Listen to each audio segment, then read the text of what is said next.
बिहार के पटना स्थित इंदिरा गांधी आयुर्विज्ञान संस्थान यानी IGIMS में ब्लैक फंगस से एक और मरीज की मौत हो गई है। आंख के नीचे काला व नाक में फंगस होने के बाद परिजन उसे IGIMS लेकर आए थे। 4 दिन तक इलाज चला लेकिन तबीयत में सुधार नहीं हुआ और अंत में बुधवार की दोपहर उसकी मौत हो गई। देश में अब तक 11,000 से ज़्यादा ब्लैक फंगस के मरीज मिल चुके हैं और IGIMS में इसके साथ ही ब्लैक फंगस से भर्ती होने वाले मरीजों की संख्या 99 से बढ़कर 105 हो गई है, यानी शतक का आंकड़ा छू लिया है। संस्थान में अब तक 7 मरीजों की मौत हो चुकी है और कई लोगों का अभी भी इलाज चल रहा है। ब्लैक फंगस को म्यूकर माइकोसिस कहा जाता है, जिसके मामले काफ़ी तेजी से बढ़ रहे हैं। बुधवार को PMCH में फंगस के मरीजों के लिए 70 बेड का वार्ड शुरू किया गया है। पहले दिन 2 मरीजों को भर्ती किया गया। यह जानकारी अस्पताल के अधीक्षक डॉक्टर IS ठाकुर ने दी है। उन्होंने बताया कि जल्द ही अब ऑपरेशन की कवायद भी शुरू कर दी जाएगी। ब्लैक फंगस क्यों हो रहा है, इसका कोई सटीक उत्तर अभी तक किसी के पास नहीं है।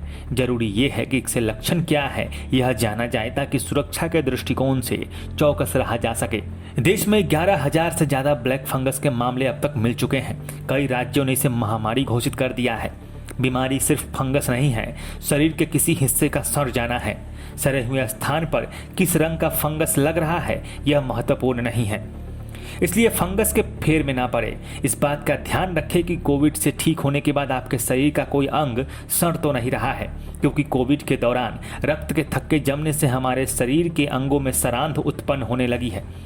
जहाँ जहाँ ऐसी हरकतें हो रही हैं वहाँ वहाँ फंगस पैदा हो रहा है, इसलिए फंगस से नहीं, शरीर को, अंगों को सड़ने से बचाइए। बाबा राघव दास मेडिकल कॉलेज के फिजिशियन व कोरोना वार्ड में मरीजों का इलाज कर रहे डॉक्टर राजकिशोर ने कहा कि सभी रंग के फंगस खतरनाक हैं। कोरोना की वजह से नसों में खून के थक्के जम रहे हैं। जहां जहां थक्के जम रहे हैं वहां वहां खून नहीं पहुंच पाने से सड़न उत्पन्न होने लग रही है। इसलिए कोविड मरीजों को अब खून पतला करने वाली दवाइयाँ दी जा रही है ताकि खून के थक्के न जमें। फंगस काला, पीला या सफ़ेद रंग का है, इससे कोई फर्क नहीं पड़ता। कोविड मरीज का लाइन ऑफ ट्रीटमेंट सही होगा तो दिक्कत नहीं होगी। हर कोविड मरीज में फंगस की दिक्कत नहीं होती और एक दूसरे में इसका प्रचार प्रसार भी नहीं होता, इसलिए फंगस से घबराने की उतनी ज़रूरत नहीं है। ज़रूरत है तो नियमित देखभाल की और अपने शरीर के किसी भी तरह के बदलाव को नोटिस करने की।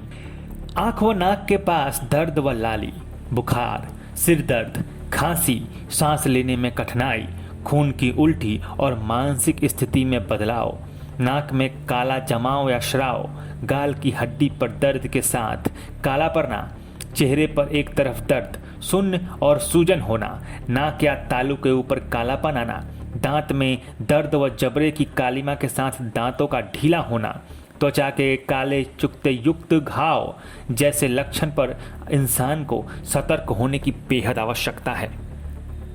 ब्लैक फंगस से बचने के लिए शारीरिक क्षमता पर ध्यान देना अति आवश्यक है।